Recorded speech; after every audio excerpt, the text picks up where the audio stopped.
Girl, don't you know how I feel?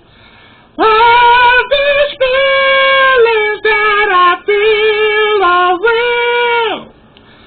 Oh, girl, can't you see? I need you. Hey, what's up, everybody? This is your boy Kenny, and this is part 2 of the new edition story. And man, so much happened in part 2.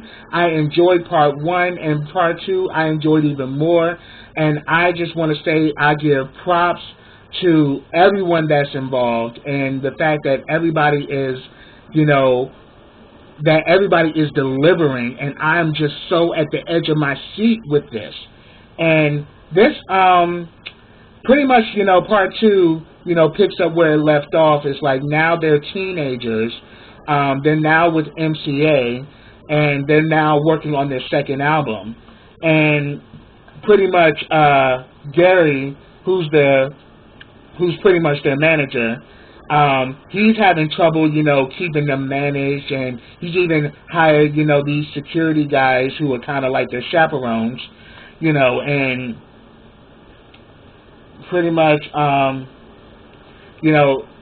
things are just getting, kind of hectic for him. So it's just like, okay, it's pretty obvious. Gary is the type of motherfucker who pretty much he took on more than he could actually chew, and we actually find this out because they finally bring back Brooke, and I was so happy when they did that, because Brooke was like the one person that cared, for all of them. Like, he was like their father. Like, he was like a father figure. Those were like his boys. Like, he really cared for them, and he worked their asses up, though. Like, the reason why they are such strong performers today is because of Brooke. And also I didn't mention this in the last review, but Ronnie is Brooke's nephew, and it was crazy. Like in part 1, where he's been teaching Ronnie the dance steps. So when he actually brought Ronnie to meet the rest of the fellas, because they wanted to create like a Jackson 5 look, so they needed 5 boys. So Ronnie, being the extra person, he pretty much had him to do the dance steps, pretty much parallel to them, and he did not miss a motherfucking beat. And I was like, Ronnie definitely is definitely that person that you definitely notice when they're performing. So it's cool. Like, it's great to see that Ronnie just instantly is a beast at that. Like, he is a damn good dancer, and he can dance his ass off. So it's actually cool that, his uncle pretty much, gave him an opportunity, but he didn't make it easy for him. And it was cool seeing him come back, but the thing I liked was that exchange he had with Gary, because he read Gary for fucking filth. Because Gary was serving white supremacy like it was no other. That, that you're only back as the choreographer, right? I'm their manager. You're the choreographer. You only teach them how to dance and how to perform. I manage their careers, and the mothers have signed on to this. You do realize that, right? You know that I'm the manager. And I'm like, see, that's that weak bullshit right there, because at the end of the day, if you a boss, you don't have to tell nobody you a boss. It'll exude out of your pores. It'll be in your DNA. It will be in your physical presence when you enter into a room. People will know you a boss. You don't have to let people know what you are. But I like Brooke because Brooke is such a smart guy, and he's such a real down-to-earth guy. Like, and you can kind of see that quality in Ronnie as well. Like, Ronnie is real calm and real chill. But if you get live, he has no problem seeing you. So I definitely peeped that with Brooke, because Brooke pretty much said straight up, it's like, oh yeah, I get it. Yeah, I get it. I get everything. I also get that you went to the hood to find some little to find some little black ghetto boys that you can make money off of, but yet you don't even know what the hell you're doing. But, okay, you're the manager, though. Granted. And you definitely saw fucking Gary was so in his fucking feelings after he said that shit. And even more so, that once the boys saw that Brooke was back, they went crazy. And they embraced him. And it's like they were hugging their dad. Because all of them pretty much grew up in a, they pretty much all grew up with single moms. They pretty much grew up in a single parent household. They didn't, and he was like that father figure that they didn't have. And he really cared about them, so it was great seeing him come back to work with them.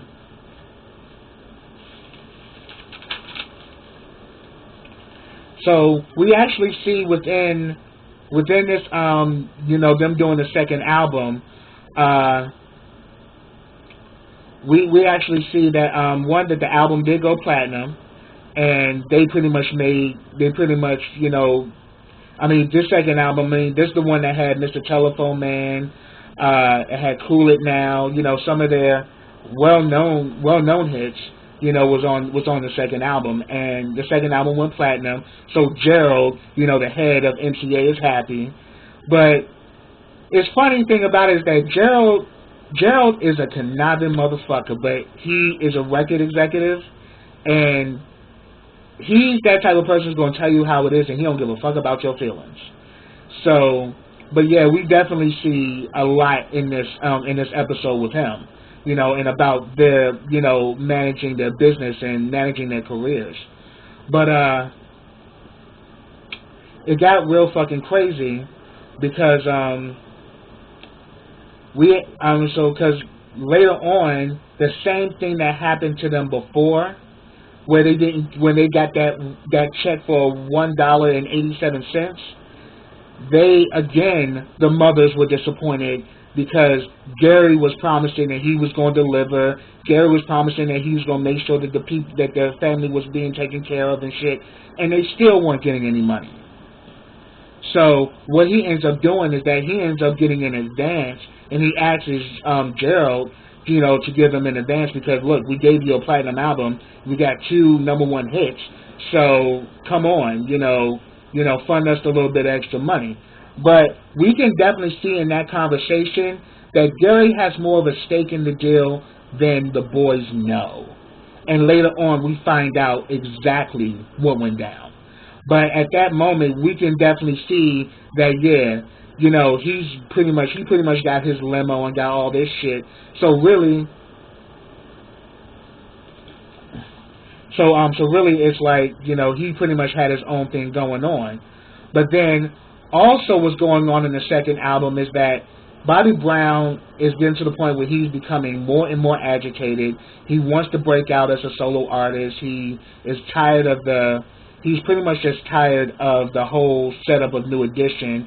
And it got to the point where they were performing in Oakland, and this was definitely infamous because they definitely talked about this in other documentaries and stuff, where Bobby Brown literally sung Mr. Telephone Man for like 20 minutes. After the song ended, he still was singing, not giving a fuck, that the song was over, and they literally just went to another song, and he pretty much, threw the mic up, and then came back and on the stage and started harassing everybody else. So it got to the point where they were at their wits' end, and that damn Gary, that conniving motherfucker, because he went there and he let them know that, look, now is the time where you guys have to decide whether Bobby's in the group or he out. There is no in between. Either he stays or he goes. But he's saying that, look, Bobby Brown's bad for business, because Bobby Brown was that one person that didn't give a fuck what Gary said. He would completely oppose everything Gary would tell him.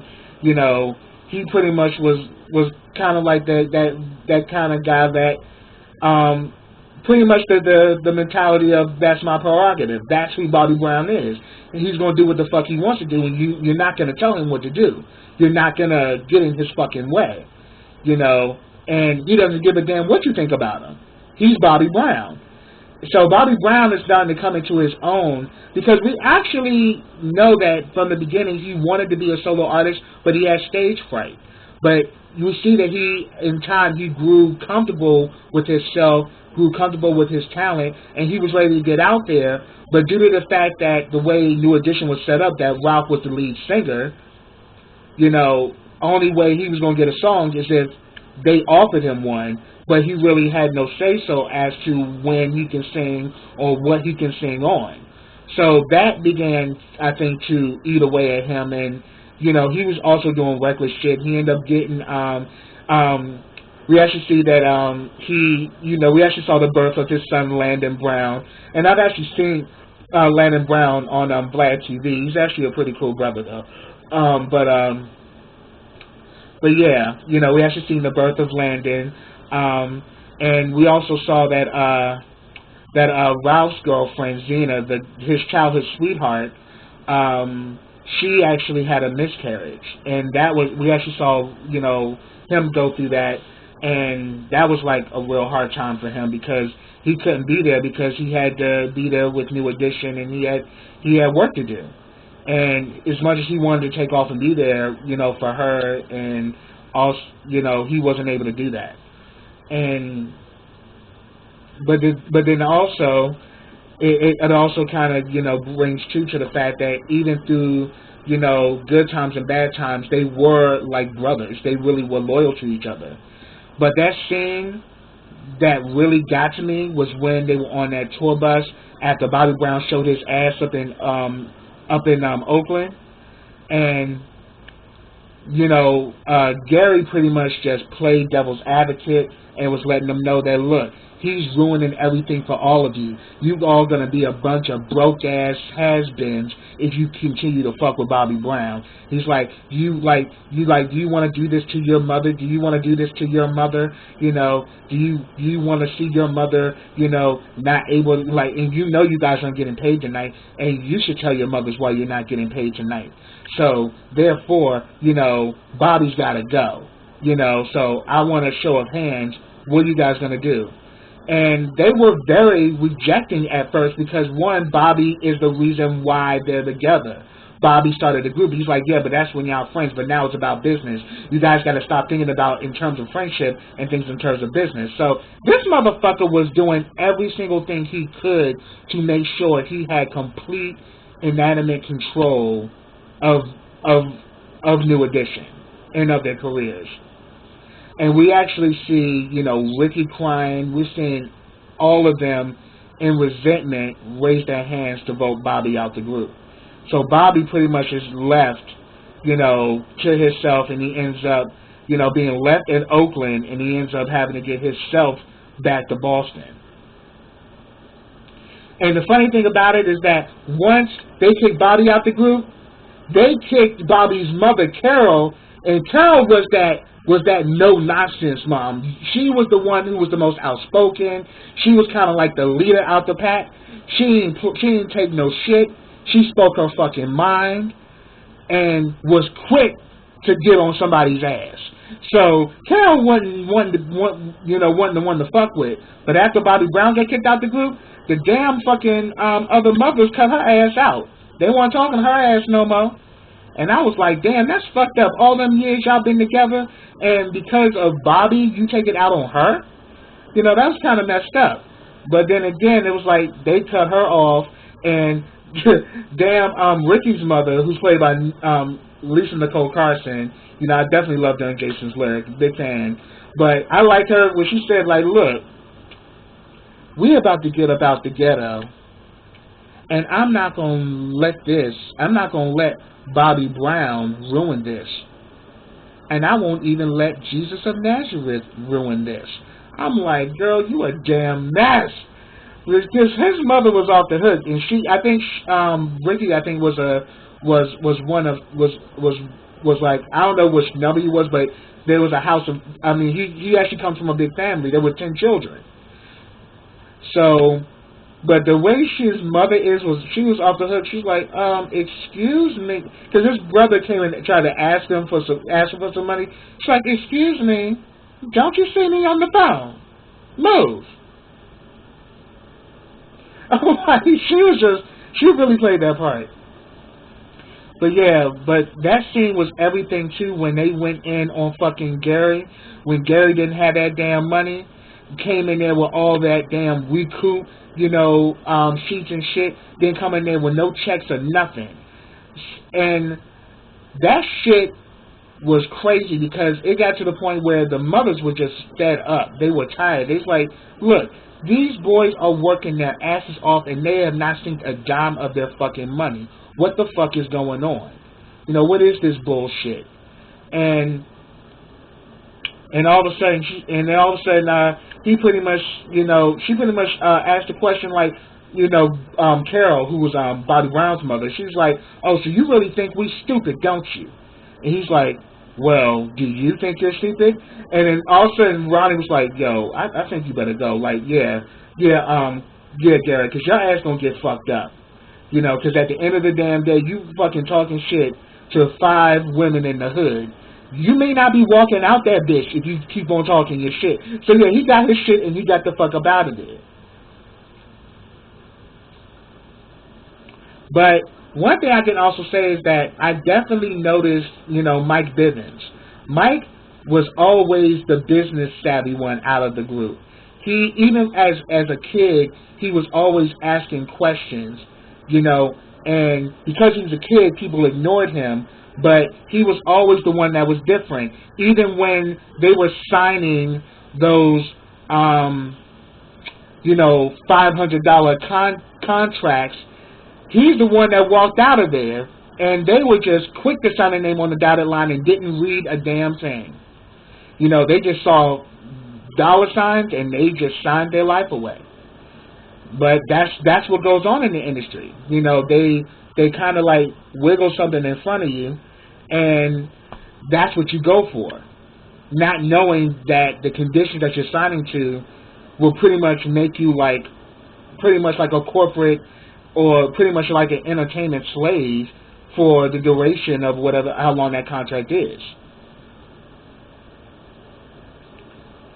But then again, this episode really was about contracts because we actually see Mike Bivins come to play, and Mike Bivins is not to be fucked with. Like, Mike Bivins was that one that was like, yo, I'm not for the bullshit. And then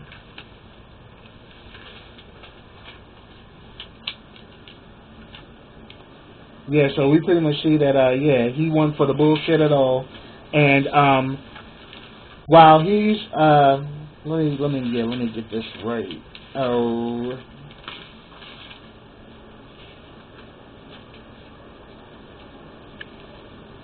Oh yeah.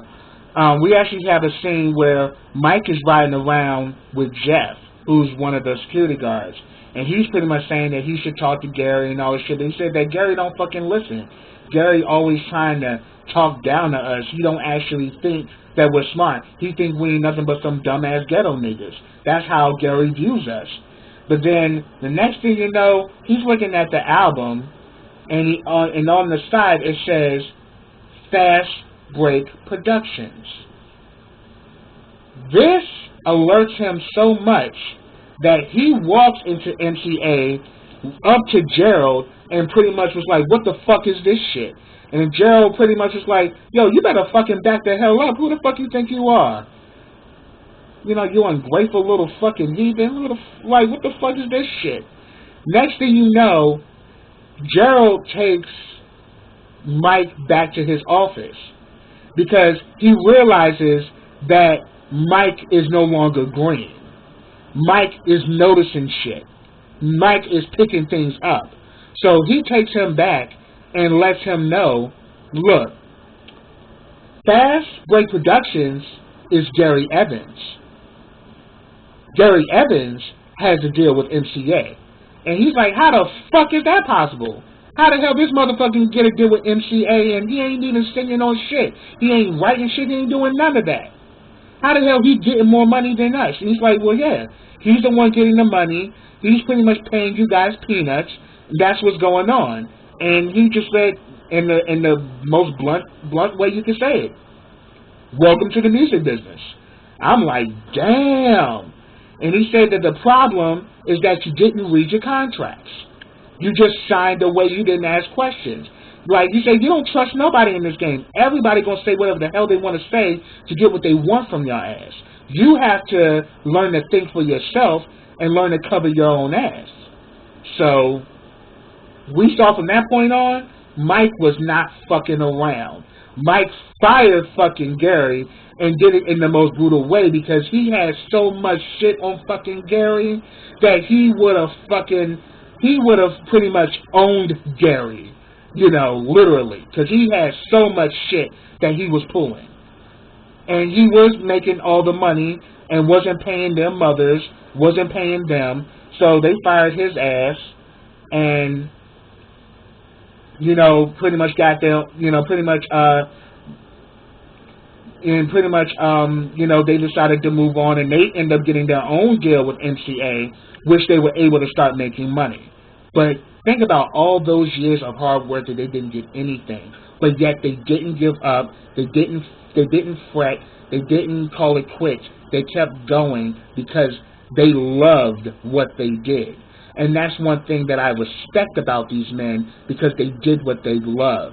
And everybody out here, I encourage you to do what you love, because that is what's going to bring you real wealth in your life, is when you do what you love to do. So I definitely got that from the story.